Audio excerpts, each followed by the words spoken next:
warahmatullahi wabarakatuh. Kaifa halukum? Sobahul khair. Anak-anakku dimanapun kalian berada, semoga kalian selalu sehat walafiat ya. Oke anak-anakku, hari ini kita akan belajar pelajaran bahasa Arab.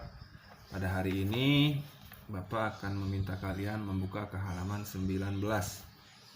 Sudah? Di sini kita akan belajar tentang isim isyarah atau kata tunjuk. Isim isyarah atau kata tunjuk itu ada 4. Haza artinya ini. Zalika artinya itu. Hazihi ini. Tapi untuk benda atau orang yang perempuan. Ciri benda atau orang perempuan, dia menggunakan tak marbutoh. Seperti ini.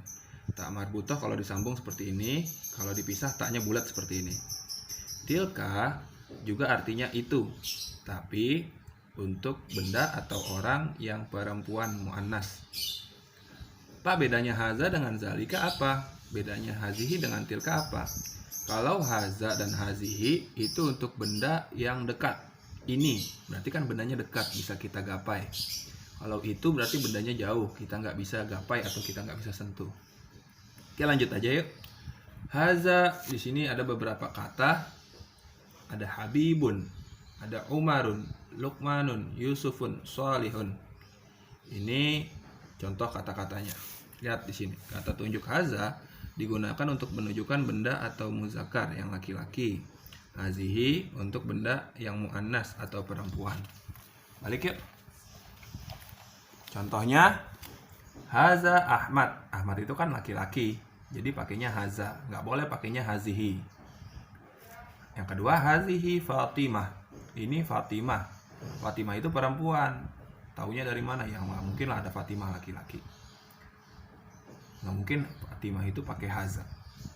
Terus untuk bendanya, contohnya haza kursiyun. Ini kursi. Nggak boleh hazihi kursiyun. Kenapa? Karena di sini bendanya nggak pakai tak marbutoh. Yang kedua hazihi mindodatun. Ini meja. Nggak boleh haza mindodatun. Kenapa? Karena di sini ada tak marbutoh. Kalau pakai tak marbutoh harus pakai hazihi. Lanjut ya. Kata tunjuk zalika digunakan untuk menunjuk benda-benda dan orang yang muzakkar atau laki-laki. Jaraknya jauh atau benda yang kalimatnya tidak diakhiri dengan tak marbutoh. Contoh, zalika kitabun. Itu sebuah buku. Itu kalau contoh bendanya. Zalika ustazun. Itu seorang guru laki-laki. Contoh orang. Lanjut. Kata tilka digunakan untuk menunjukkan benda atau orang yang muannas atau perempuan dan jauh jaraknya. Contoh untuk tunggal yang kalimatnya diakhiri dengan tak marbutoh atau benda jamak. Contoh, tilka saburatun. Ini contoh untuk penggunaan benda. Itu sebuah papan tulis. Kenapa di sini pakai tilka? Karena di sini ada tak marbutoh. Boleh gak Pak pakai zalika? Nggak boleh. Zalika itu buat benda yang nggak ada tak marbutohnya. Tapi karena di sini ada tak marbutohnya, maka pakainya tilka. Yang kedua, tilka tilmizatun. Itu seorang murid perempuan.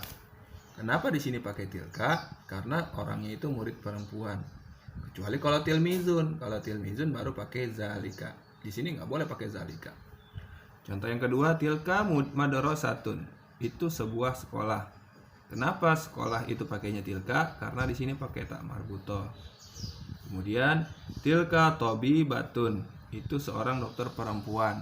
Kenapa pakainya tilka? Karena di sini pakai tak marbutoh. Kalau misalkan tabibun dokter laki-laki, maka di sininya pakai zalika. Paham? Paham ya? Gampang kok. Nah, di sini kalian balik lagi. Pasangan haza zalika itu biasanya huwa. Pasangan hazihi tilka itu biasanya pakainya hiya. Misalkan haza habibun. Ini Habib. Huwa mudarisun. Dia seorang guru laki-laki. Atau zalika Umar. Itu Umar. Huwa tabibun. Dia seorang dokter laki-laki. Begitu seterusnya. Lanjut. Hazihi Habibah. Ini Habibah. Hiya mudarisatun.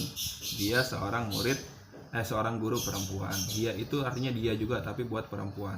Kalau huwa dia, tapi untuk laki-laki. Tilka azizah, itu azizah, hiya syurtiyatun, dia seorang polisi perempuan atau polwan. Tilka ummu kulsum, itu ummu kulsum, hiya muwazzafatun, dia seorang pegawai perempuan. Tilka solehah, itu solehah, hiya dia falahatun, seorang butani. Oke, itu aja dah penjelasan untuk hari ini. Kurang lebihnya Bapak mohon maaf. Wabillahi taufiq wal hidayah. Assalamualaikum warahmatullahi wabarakatuh.